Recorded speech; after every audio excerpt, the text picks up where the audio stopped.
Alright, so the first one on my actual ShopSmith, and I just don't get it. I don't see how an item that is 30 years old from the 90s on several owners, at least two by now, that and previous owner purports to have made things. I'm assuming the previous owner before that made things, got this far down the road with no shims under the table, with the miter joints not in a line, with the 0, the 90, and the 45 not set, and somehow or another at some point this got damaged and a burr on it, and you cannot take this off. I've already ordered replacement shims and all these other things after spending weeks cleaning up all the rust off of everything, including off the joiner and then gluing it. But now I've gotten it far enough out that I can see that I have to file this very fine raised ridge off to get this thing to come off so that I can actually replace it when the new one comes in. I mean, when I got this, it didn't have a handle at all. The handle I'm using is off my Big Joe, which comes on and off beautifully. I've done the service on it. I've just been spending the last 2.5+ weeks going through all the tools, cleaning them up. But, you know, just trying to use the drill press, and this thing kept slipping, and I can't get it off to the side. So I just don't understand how a piece of equipment can be this old and have never been set up by, forgive me, I don't intend to insult anybody, by a generation that was supposed to know, like, nothing comes ready. You got to read the instructions and put it together. Like, I understand people now might get something and expect it to work perfectly out of the box the first time, because that's the way things are made, and legal wants to make sure it's safe from the start. But these devices literally come with a manual on how to set them up from the start, and if you don't do any of that, it doesn't work right. So I just really is just befuddled as to how any of these equipment, you know, that one wasn't shimmed right, and I get it, the castings weren't right. I had to modify and grind the castings to get it in a line, but it will only ever be as good as a Mark V 500. The cost of replacing all the equipment on it, this was the better choice. And you get it and you expect that, man, it looks like it's had, you know, been treated well, but it was never even set up right. How is this possible? How are there this many people with just that much money to blow on, hey, if it's super cool and expensive, it must be able to do everything, and then blow right past all the instructions for putting it together, setting it up, and using it properly? Like, how? I mean, I have some pretty rough standards as far as carpentry is concerned, but I couldn't get the Big Joe to cut straight enough to want to be able to build a drawer with it. I don't know how anything, I don't know. And yet it seems to be a common thread amongst shopsmiths and ones that are used. The full implications of an original purchaser failing to follow the assembly and alignment instructions. Okay, so guy number one doesn't shim the table. It's not aligned. The miter gauges are not aligned. It's not the 90s, zeros, none of that's set. My speculation here, he sells it because, well, he just decides he's frustrated. Maybe it's he can't use equipment. I don't know who he blames. He sells it. Next guy buys it. And this was originally a 510 table. He either uses it or immediately starts upgrading it, I'm not sure. Upgrades it to the 520. Assumes that the table was fine, because of course when you're buying something used from somebody, they tell you everything's fine. It's up to you, your due diligence, to know what you're looking at. I knew enough to know that it wasn't aligned. I said sure, but I knew I could correct it. I've learned quite a bit. Now, the true, just the kind of the unfolding of continuing things is that when he got it, I'm going to assume maybe he thought, oh, well, those round tubes, they're known for having problems. I'll upgrade. So I'll upgrade to the 520 guides. Now, I haven't seen a video on this, and I haven't looked at the instructions for how to do the upgrade. I'm sure it probably addressed it.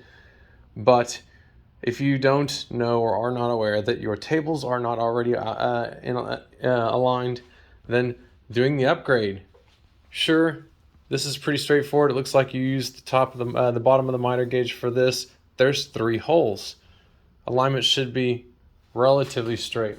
However, if your main table is not aligned, and then you do not align your accessory side table to the main table, then when you proceed to attach your now upgrades, not installed at the factory, tubes that rest on a flat shim spacer, see that down in there,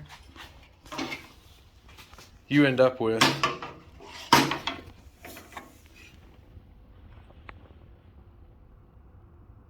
misalignments, not of the table, but of the actual, like the tabletop I have aligned.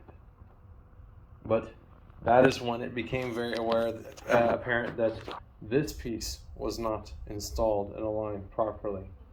So I'm going to hope that the floating tables don't necessarily have that kind of problem, but they also have 2 holes on them and could potentially just be just as much out of alignment.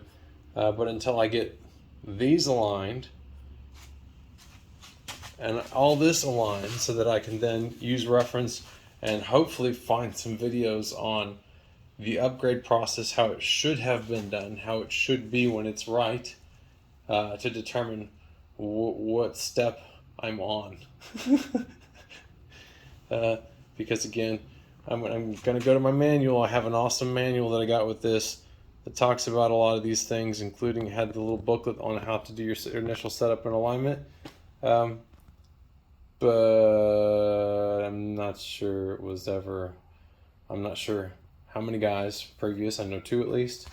I'm not sure who was on what. I know previous gentleman was very generous. He's a very busy man. He's got a lot of stuff on his plate. I probably wouldn't spend the time on trying to fix this if I were him either. I'd move on and buy other tools just like it seems he did. But you know what? This is a challenge for me, and I can't help but be hard-headed and fight. So here we go. So I have to imagine that a lot of people who get their ShopSmith secondhand are buying it after it's been found somewhere by somebody who inherited it or whatever, or older people who are selling it. But in many cases, they're probably getting it sort of like I did with my Big Joe, with no paperwork. You're just lucky if it still has all the pieces. Sorry for shaking the camera. And that everything still works. So you just kind of hope that everything's the way it's supposed to be, and you trust, as short of, finding one in a shop where it's like literally still being used regularly or was and is being replaced. If it's just been sitting there, you trust it's always worked, and you probably weren't lucky enough to have something like this. Now, I'm 46. I saw a meme recently, and it was kind of funny. It was like the days when a manual was like, do you need to rebuild the engine on your car? And it was a giant thing, and versus please don't drink the oil. This is a ShopSmith manual that I got. It's awesome because it applies very heavily to my Big Joe. But this is the separate manual that just talks about maintenance and alignment. And then the warning that says do not operate without following the alignments. And then aside from that, a whole section of how to assemble this thing out of the box. I had no idea what it looked like when it showed up in a box, but there are pictures of what it would have looked like in its packaging before assembly. So I intend to pour over this and see if there's anything that directly applies to what's been missed here. But I mean,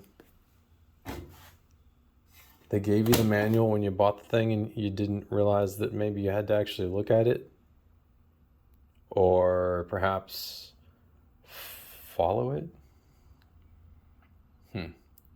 What do you think? Leave a comment, like, subscribe. Of course, there are going to be more videos on this, because I don't expect it to be as big of a problem, especially once I have my shims. I just don't want to spend a whole lot of time going through and trying to line all these things up, and I still don't have shims on this to line it in 100 all the axis around the drill press position. So leave a comment If you are somebody in my age range, like I said, I'm 46, and you are trying to use something or equipment from a generation that is very clearly ahead of yours, did you come across these same problems? Were you lucky enough to find the one that was in perfect working order from the start because it had been very thoroughly used by a very skilled individual? Or are you like me? Did you pick up a series of hobby items from one person to the next that never really fully got used? Maybe because they just didn't know, didn't understand, or didn't use that particular aspect. Whatever it is, tell me about it below. Thanks.